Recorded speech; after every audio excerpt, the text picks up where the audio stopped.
managerial decisions. Managers as information processors. A manager or a decision maker uses his sensory receptors, normally eyes and ears, to pick up information and transmit them to brain for processing and storage. The result of this processing will be a response which may be a decision and action, or at least recognition of the unit of the event for the future use. So filtering is a process whereby a manager selectively accept the much input which his mental ability manage to process. The filtering process blocks the unwanted or the inconsistent data or the data which does not match the frame or reference. The information processor establishes the filters based on experience, knowledge, and know-how. The choice of filter may be changed due to stress, urgency, or decision making, and the confidence in a particular method of decision making. So, yung manager po, siya din yung information, siya din yung nag-disseminate ng information sa buong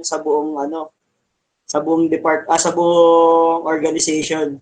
So, siya dapat yung nag-filter ng information para magkaroon ng mas magandang performance or ma-address yung mga needs ng inyong organization. So, pag yung manager dapat wala siyang stress or urgency sa pag-decide, dapat maayos yung wala siyang stress para mas maganda yung decision making niya. Pero kadalasan ay stress din talaga eh. Hindi maiiwasan. So, next, managers as problem solvers. One of a manager's most important responsibility is to solve problems, finding the answer to difficult questions that are sometimes a source of great perplexity and distress for the organization, often falls to an organization's leader. So, yung mga problema sa organization, yung organization manager ang kadalasan nagsosolve or siya yung nag-iisip ng solusyon para masolve yung problem. Here's a day. A company's success depends on managerial problem solvers.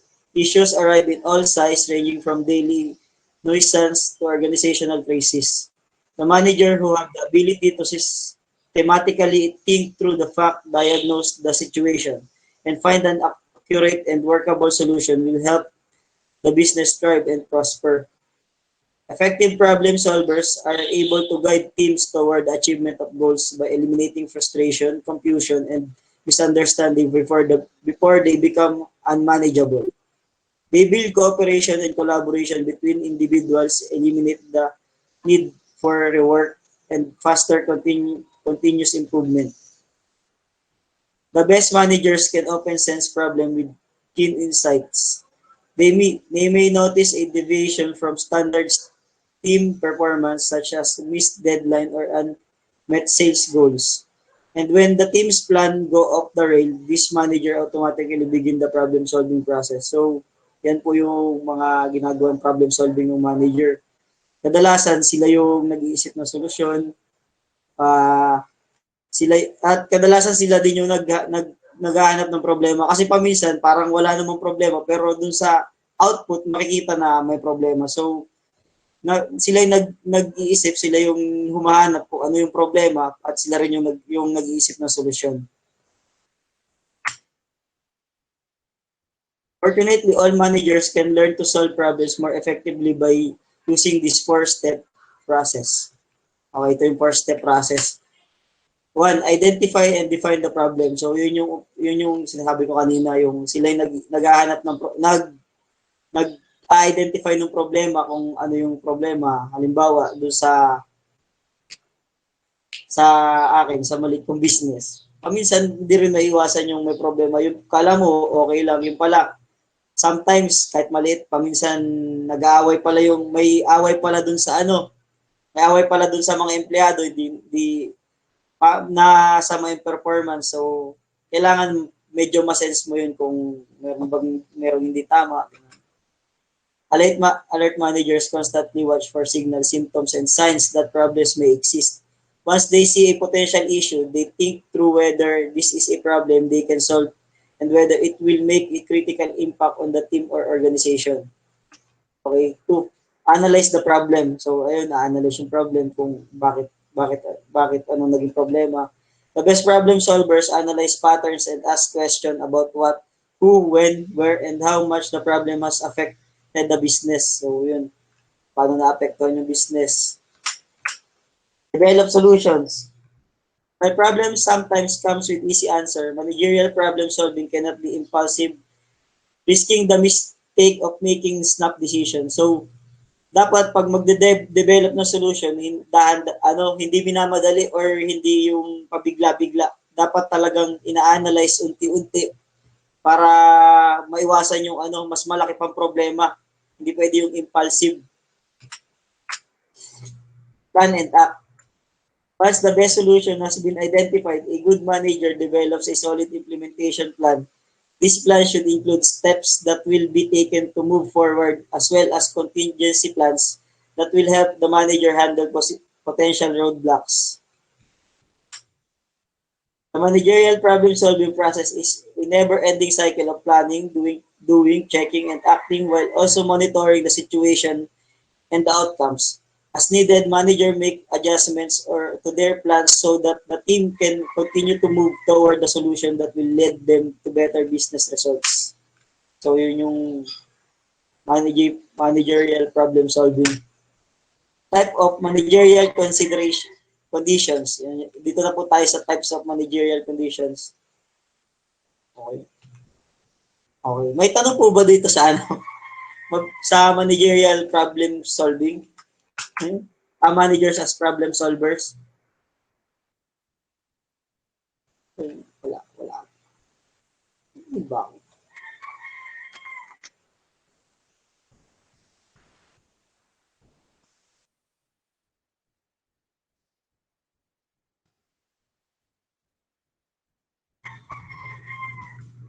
Wala siguro, hindi na. Tuloy na natin.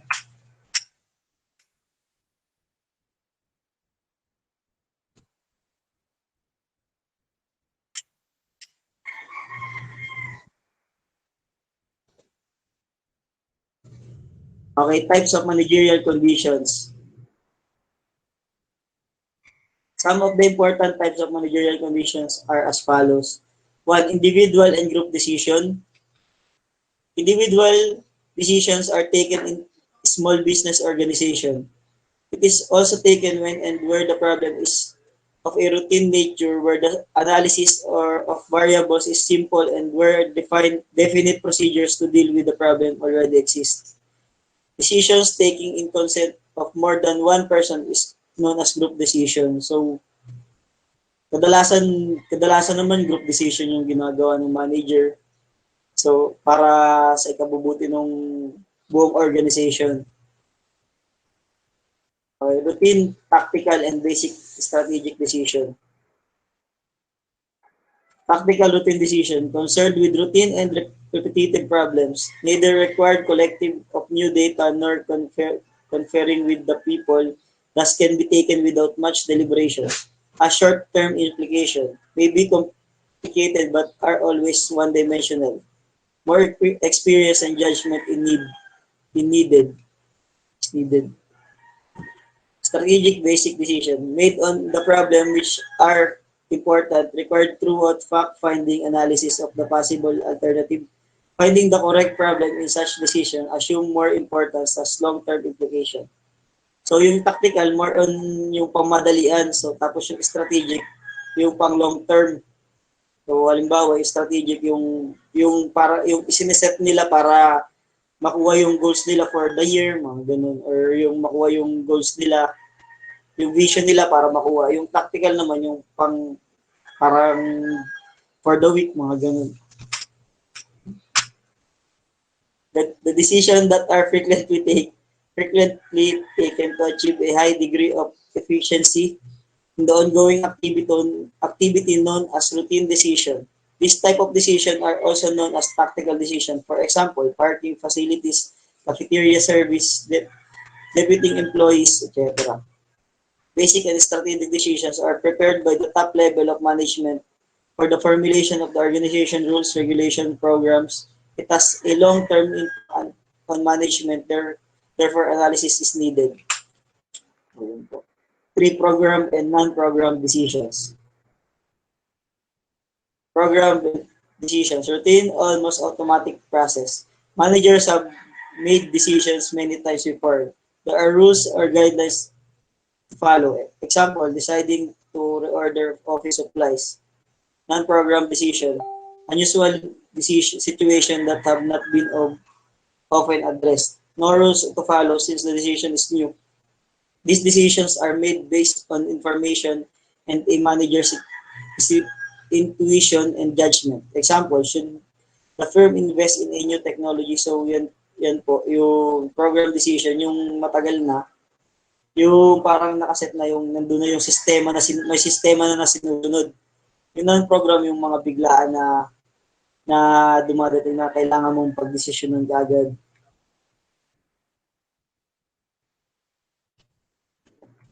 Okay, major and minor decision.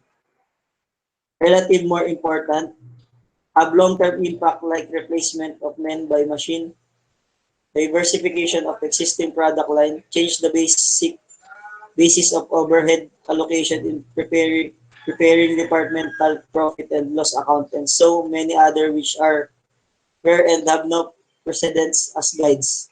So major and minor decision, yan po.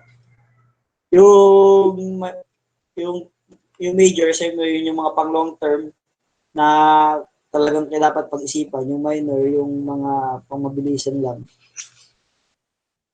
Organizational and personal decision.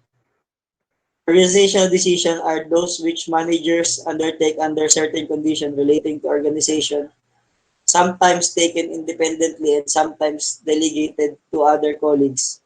Personal decisions are to be taken by the manager to their own. Others need not to be consulted. So yun po. Policy and operating decision.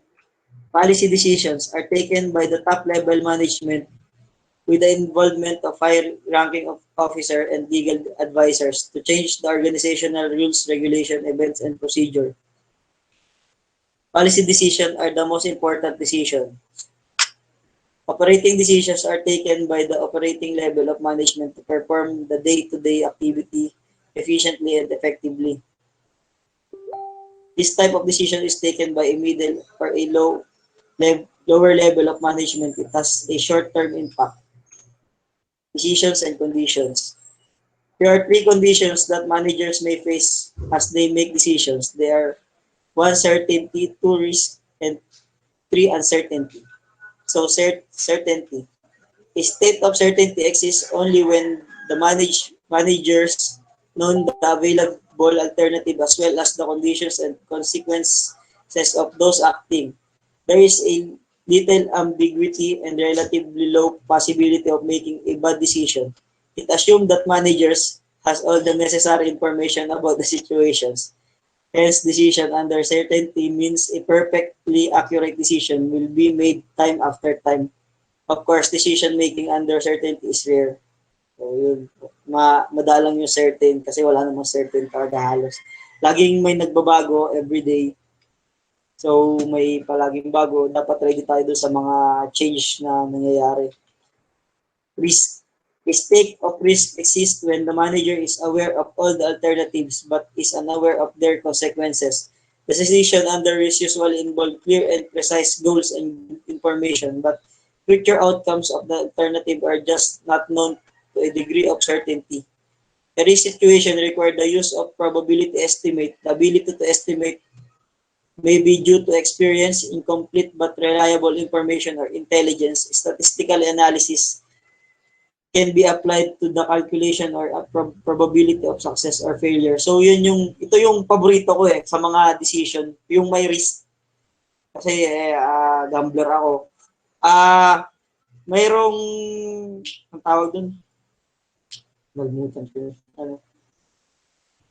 Yung computed computed risk ba yun kung tinatawag na mataas yung probability mo na na mag-succeed. Kadalasan yung risk mga na-apply ng mga naglalaro sa stock markets may risk sila na matalo pero may risk meron silang inaano na magkakaroon sila ng gain. Ganun din sa organization or sa business hindi natin assure na kikita yung business natin or kikita ng maganda yung kumpanya. Pero at the same time, nag-risk pa rin tayo kasi meron tayong nakikita na reliable na information at saka yung analysis natin na mas magsasucceed kahit may konting risk. Uncertainty. In today's complex environment, most significant decisions are made under a state of uncertainty, where there is no awareness of all the alternatives and also the outcomes. Even for the known alternatives to make effective decisions, manager must require as much relevant information as possible. Such decisions require creativity and the willingness to take a chance in the face of such uncertainties. In such situation, managers do not even have enough information to calculate probabilities and degrees of risk. So statistical analysis is of no use. Hence, manager need to make certain assumption about the situation in order to provide a reasonable framework for decision making. Intuition, judgment, and experience always play major role in the decision making process under condition of uncertainty. Yun lang po. That ends my report po.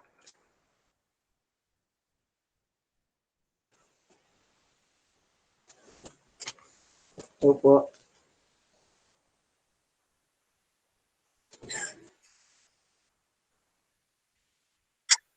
Opo.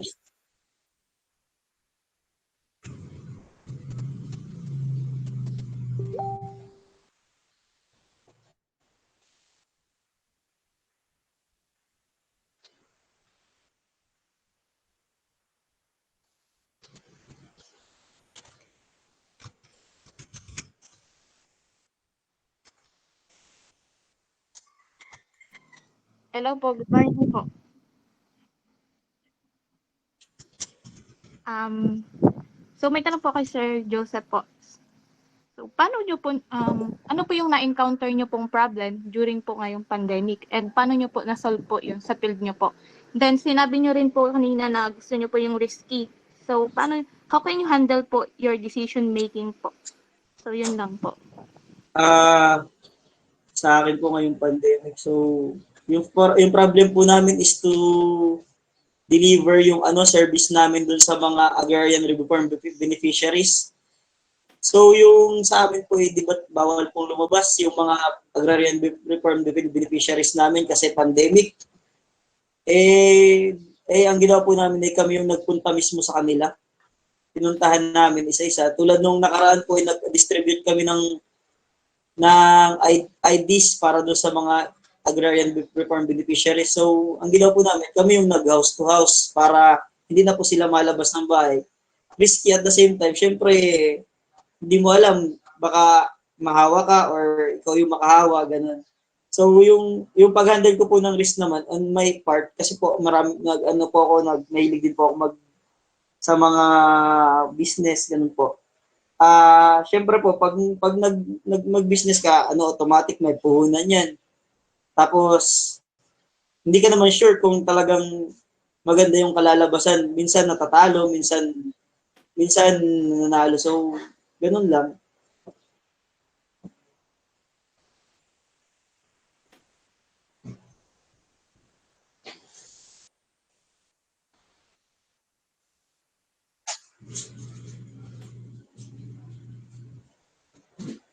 Okay po sir.